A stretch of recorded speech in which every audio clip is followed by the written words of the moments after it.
Welcome to Married to Movies.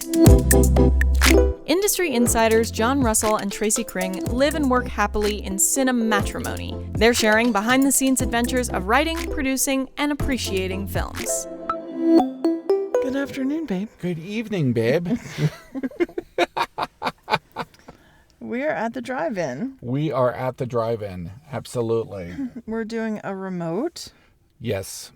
And we're trying to do a remote podcast, and we're trying to do video, which I think is really cool. I have this camera on a selfie stick, and I am shooting the back of the camera, the rearview mirror. In the mirror. So that I can see what I'm shooting. I'm going to take a picture. This rig. It's really cool. I think there's a ton of headroom, but if I cut any more of the headroom off, I can't see. I also have to be very careful about bumping the microphone with my hat. Yeah, that's your own problem. I know. I don't know why you had to wear like a 5 million gallon hat. I'm sorry. I needed to wear this hat. This is kind of my Oppenheimer hat. We're not seeing Oppenheimer. I know we're not seeing Oppenheimer. We're going to see the Meg 2. Well, you just found out, which I wish we would have had on camera. I was not happy. I was not happy about it. You just found out that no. we're seeing the Meg 2 It has first. gotten unbelievably bad reviews. What happened? Well, this thing is just pointing right at my face. Is everything kind of moving around? Yeah. I love how jerry-rigged this is. That's. I don't think you should say that word. Jerry-rigged is fine to say. No, it's not. That meant Germans. Oh, okay. Well, yeah. They called Germans Jerry in World War II and shit.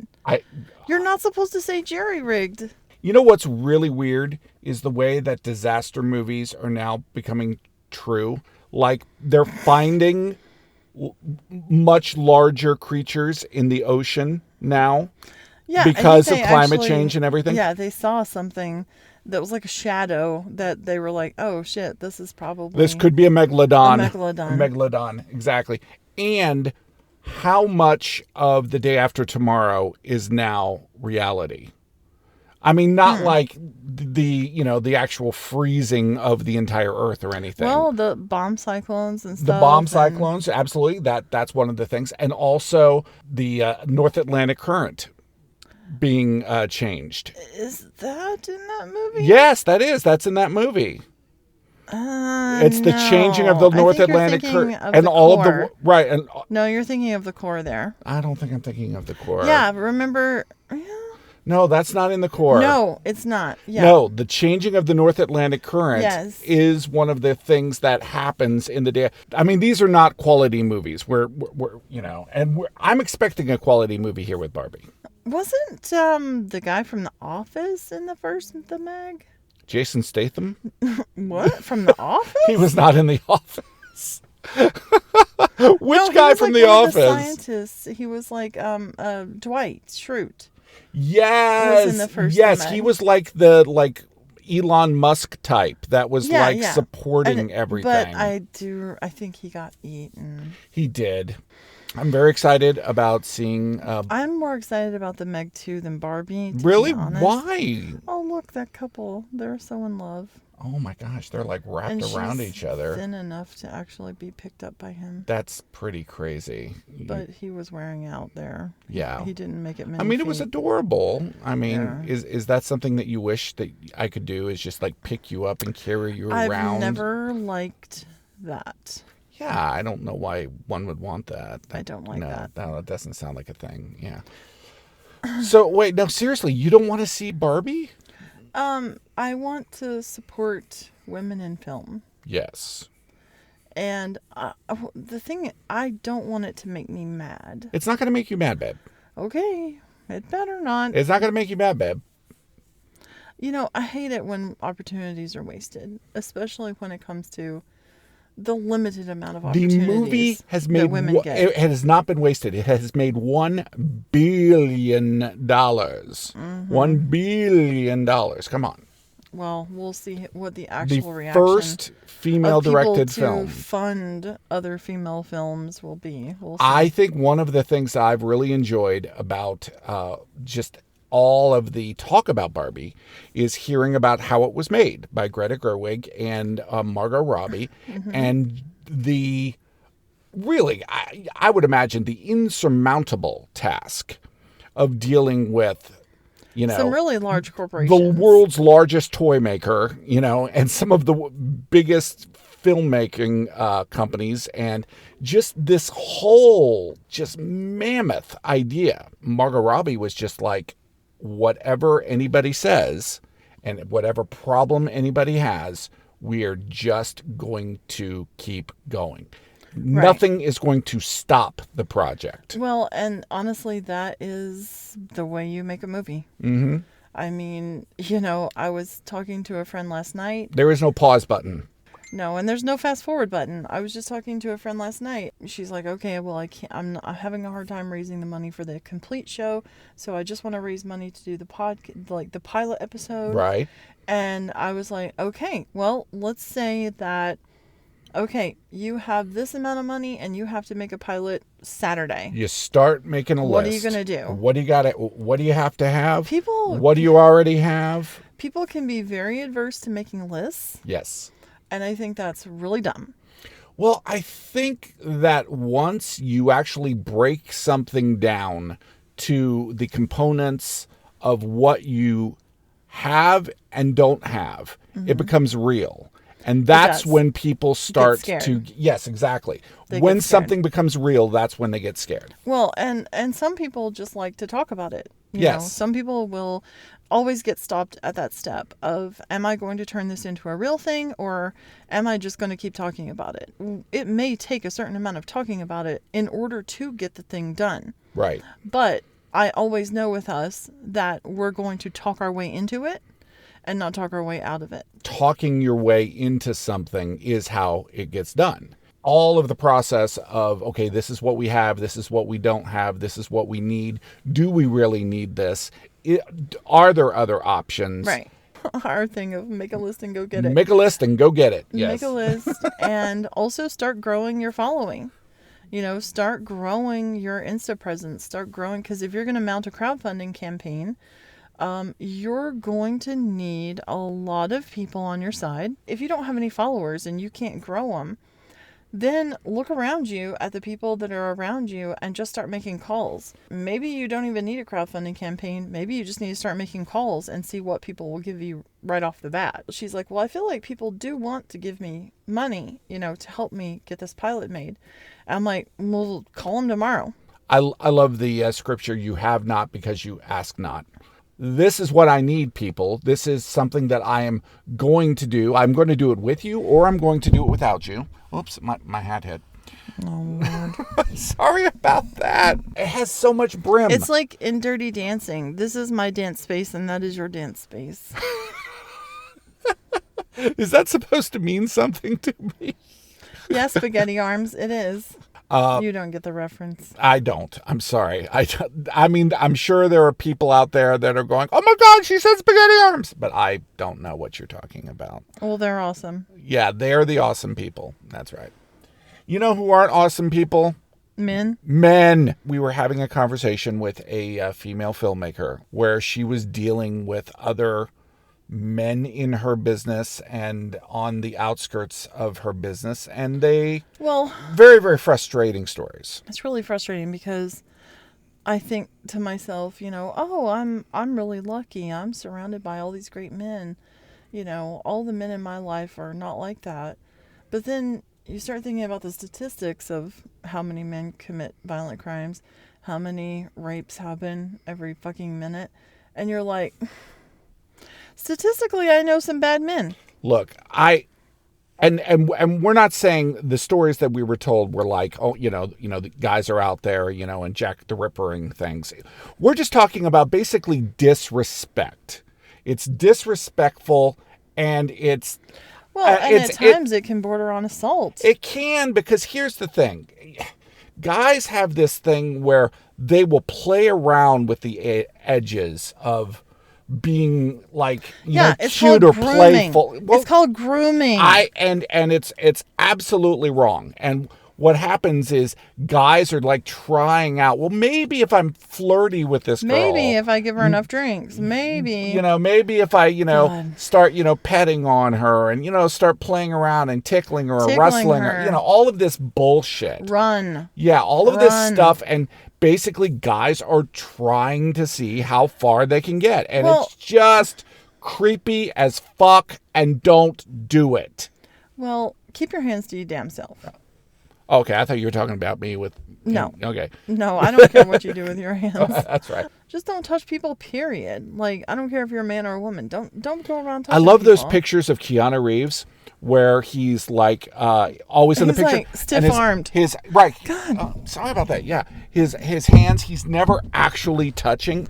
No. And I've started to do that because I think that's smart. a great idea. That's smart to do. Just not to be you don't want to be a creep, man. What I see in, guys, my age and younger and that type of thing is they're always trying to take the temperature of a woman. Like, I wonder if she, might be into me. I wonder if she's hot. But here's the thing. What you're taking the temperature with is your dick. Yeah. And you can't trust your dick. No. Okay? You have no ability to tell if a woman is interested in you or not interested in you unless the woman literally tells you, I am interested in you. Maybe don't scream so much I'm because sorry. there are little children around. Okay, forgive me. I'm sorry. So I'm passionate about this, babe. yeah, I'm glad because I feel like men don't keep other men in check.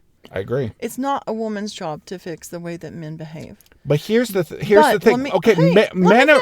Men don't tell us these things though. Okay, but hold on. Let me finish. Okay. But I do think we've got to start telling.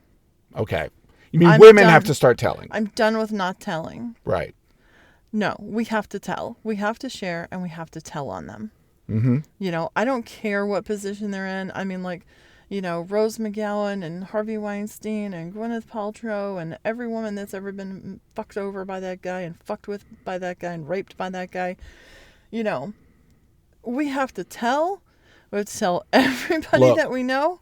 Rapes and all that stuff start with just the little touches, the little jokes, the little off color, the little disrespects. Oh, they yeah. always start with that. Oh, yeah. Oh, I totally agree. But I also think the response that men had to things like the Me Too movement were not strong enough. I did not feel like we had allies in men. But why weren't men looking at their friends and saying, what the fuck are you up to? Right. What are you doing? I don't understand why men aren't holding other men accountable and why men aren't raising the men in their family better. I agree. It's just like a he, ha, ha, we're boys. This shit happens. But the fact that you're saying that men don't tell other men what they're up to. But if you don't tell, that means that you're too ashamed to share that. Right. And if you're ashamed or if you're secretive or if you're holding a lie, it's wrong. I agree. So if you're too ashamed to tell your male friend how you treated that woman, right, you shouldn't have done it. We have to expect more. Well, and I've gone to town on some men friends of mine. And you should. I've fucking tried my best to set them in their place. We have to tell. Right. It has to become such a shameful thing that men check themselves and go, I'm not sure if I should say anything. Well, the advice that I gave was post it. Yep. Post it. Well, I see post it and tag them. I see that on the filmmaker forum. Like if somebody treats another filmmaker badly, or somebody asks a question and then this person just rips into them, they'll post the entire thread. And then everybody will be like, I'm sorry that you were treated that way. And so, if we can do that for each other in our business, we could definitely do that for each other in our personal lives. Yeah, I think so too. Greta Gerwig was actually saying that Margot Robbie ends every meeting with what are our problems? What are the issues? Right. Does anybody here have anything to say? And I really admire that. I think that's a beautiful thing to do. so that you're always aware of the temperature of where you're at. Well, here's the thing. You can either be entrapped in a burning building, or you could run into the burning building. And when you run into the burning building, at least you have control of where you're going to go and what you're going to do. You're going to be in a burning building when you're making a film. There's going to be, just everything's going to be falling apart around you. But at least if you're running into it, you have, an ability to, find a direction and make a decision. Bring a hose. Yeah, bring an axe. Exactly. Do something. Oxygen. Save some people. Save part of the film. And Margot Robbie just deciding, look, tell me the worst. Give me the worst, and that I can find a way to deal with it. I always did that in my work. Whenever I was called into my boss, I always assumed I was going to be fired. So that way... And you were. Well, that one time I was, yes. No, you usually were, I think. But if I got okay with the worst thing happening, then I kind of felt like I could deal with anything. I just want to say, I think you're a really good guy. But wait. Where did the butt come from? Well, I'm just warning. This is a warning to your ass. See, I sometimes just get warnings because I have a penis. It has nothing to do with... You need them. That's true, I do. Okay. If I ever hear of a woman not feeling safe around you, I will have so many problems with you. Look. That is 100% your responsibility, as not just as a man, but as a human, to make other people feel safe in your presence. Yes, that's the least we can do. That's the least of these right there. That's the least we can do just for each other. making people feel secure and safe, and that we have their interests at heart. And we're not just a bunch of fucking ravenous wolves that want to just rip people apart. Yeah, it is. It's ridiculous. The wind is hitting the microphone now. We need to roll the windows up. Okay. All right. Well, we will be back and let you know what we think of The Meg 2 and Barbie. Thanks to our sponsor, Movie Mode Merch, the graphic t-shirt store to outfit you for your next film set. Be the person wearing the t-shirt everyone asks, "Hey, where'd you get that shirt?" Cast and crew alike love these inside jokes and filmmaking-inspired designs. Check them out on Insta at Movie Mode Merch. Morning, babe. Good morning, babe. I have a mouthful of food. This is our post game. We're not doing video because screw you people. It's too early. I literally woke up 15 minutes ago. We don't look cute right now. I'm not recording my video. Did we see me spill all the popcorn on myself in the video? We did not see that, but man. I recorded some of it. It was like slow motion. It was just like... And I just watched it happen. I didn't understand why you kept watching it. Because the deed was done, and we might as well complete what happens. Yeah, but it wasn't really done. What happened there, buddy? I knocked all popcorn on myself. Like all of it? Yeah. So I guess I'm just going to eat it off my lap here.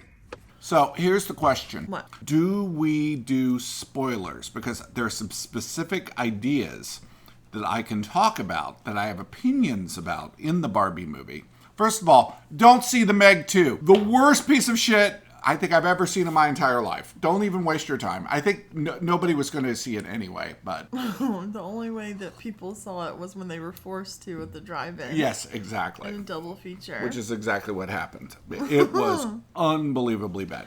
The Meg 1 was Le Bohème compared to the Meg 2. The Meg, spoiler alert, there was a giant octopus in this one. Or squid. I'm not sure which. Yeah. No. I think it was an octopus. Okay. Squids are like more of a tube body. They didn't really show that was another problem with the Meg, is that probably a third of the movie took place underwater in the dark.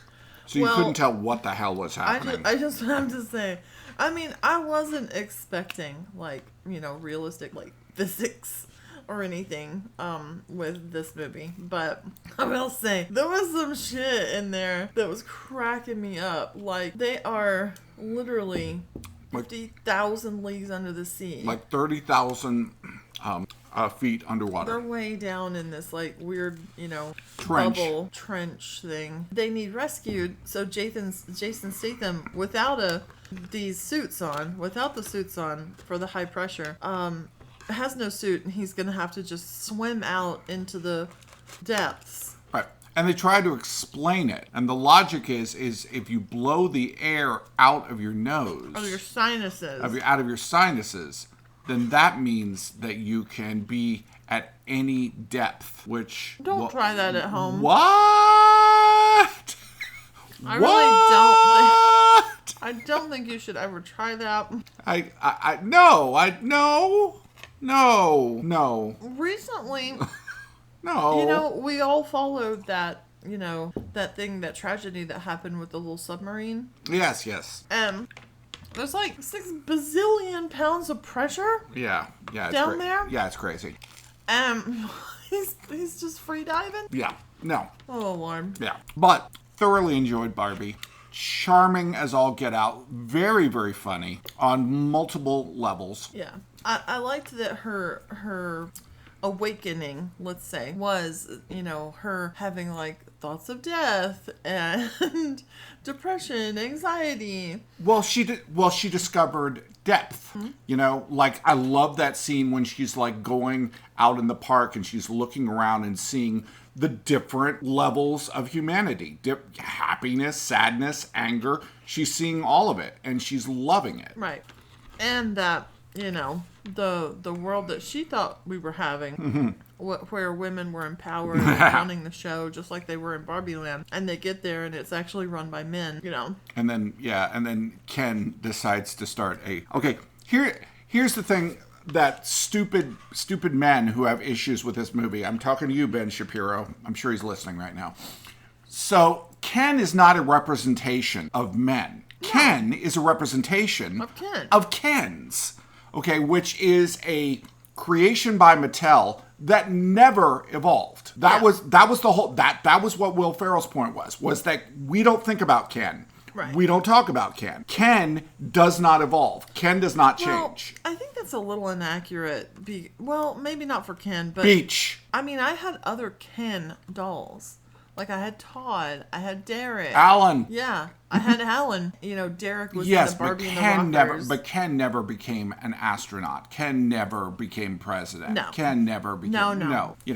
Which is because Barbie is supposed to be look, this movie was surprisingly deep. You had Rhea Perlman basically playing God in it. I mean, it was...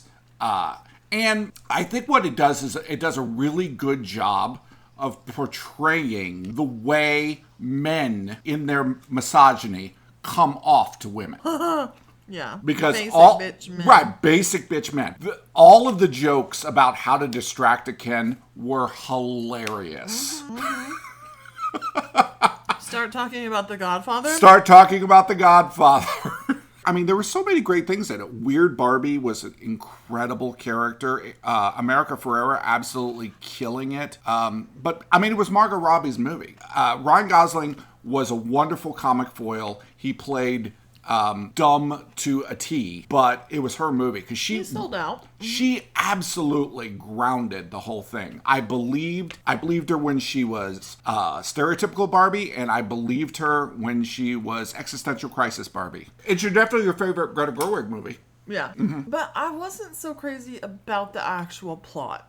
Yeah. The plot it got really boring when Ken had taken over Kenland, had taken over Barbie Land. Right. And that whole part was like an extended joke of... Yeah, but it was like an extended one joke. Yeah, it is, right. I liked them, like, rounding up the Barbies and having to reprogram them. That was really funny, the way the Barbies would act with the misogynistic Kens. Can I get you a brewski beer? Mojo Dojo Casa House. Right. I just love having absolutely nothing to think about but serving Ken. Yeah. Really, really smart writing by Greta Gerwig and Noah Baumbach. Well, here's my issue. The mother-daughter relationship. Yeah, it was kind of basic. Well, the daughter really stood there for most of the movie. Like, she had hardly anything to do. So, that mother-daughter arc, where her mom, this is the thing, they had no actual, like, very few meaningful conversations. The mother-daughter. Well, across the board. Like, Barbie has one with Ken, Barbie has one with the woman who created Barbie. But, I mean, America, she's, like, putting her heart out there, right? Yeah, the big monologue. The big monologue. Right. And her daughter's listening. Right. And there's not a scene where her daughter comes up and says, like, I didn't realize that you were having a complex life. Like, Right. you know, Right. you're just my mom. And I feel like this is the thing a lot of girls feel, is that there's a day where you grow up and you realize that your mom or your parents Right. are living very complex lives that you're a part of, Right. but you're not the center of. Exactly. It is. And that kind of like revelatory thing, Right. that kind of like mother-daughter. You're saying that was a missed opportunity. Yeah. Okay. Totally. I see that. You know, and that's honestly the problem I have with some Gerwig movies. They are middle income. Okay. You know, they're not swinging for fences. And this one was much more consistent at that. But when you actually have something you could really say, she like pulls back. I felt like, though, the movie said so much. And to ding it for not saying more, I think, is weak sauce. Well, that's fine. But the daughter had nothing. Okay. The daughter didn't really... The daughter's character was... She was just like, okay, I'll like you, Mom. Well, yeah, and the other thing that the movie just really did not need, and you could have cast almost anybody in that role, was Will Ferrell's character. God. You know, he just had... He was nothing. Yeah, he was nothing. It was just like he was playing almost like the father character that James Caan played in Elf. I mean, I would rather have had James Caan. Yeah, Dead, yeah, right? it was just... and I know that they spent a lot of money on him, which is like, you know, from a filmmaking perspective, I'm like, wow, that was wasted. Well, I guess they thought, you know, he'll attract men. Well, they didn't need it, No, they didn't. you know? But they also paid for it. They Yeah. made the money back. Hey, that's fine. Yeah, he really Good had on no- him. Good on them all. I will say- the world needed the Barbie movie. Well, the plot, a lot of people were, you know, remember whenever Avatar came out and everybody was saying, oh, it's Dances with Wolves. Right. And they're saying the Barbie movie is the Black Panther. But I still think, even though the plot was simple to understand, I still feel like there were surprises in the film. Yeah. You know, like I did not know who Rhea Perlman's character was. But I did like the connection between the little girl and the Barbie. Yes. You know, the fact that she was having these thoughts, these like existential crisis Barbie thoughts, because the little girl who was playing with her was going through something. Yeah. But it turned out to be a grown woman playing with her. Right, which is also very interesting, which is kind of Which like... happens. Sure, absolutely. And it's totally okay if it It's happens. fine.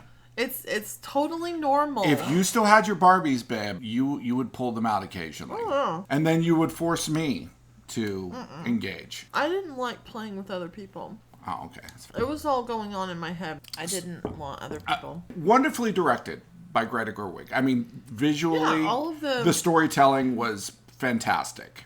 No, you can't. Oh my God, the production design. You can't Jesus ding. Christ. You can't ding the look of the film. I was a little. When they had the fold-out ambulance, full size, That was hilarious. that was amazing. And there were so many of like the toys. You know, the toys that we played The with. discontinued toys Yeah. were hilarious. Well, you had never seen. Oh, I've never heard of any of them. You had never seen Growing Up Skipper. That's so funny. That idea made it all the way through. I'm pretty sure I had that. Right. Or Sugar's daddy. Sugar's daddy. Yeah.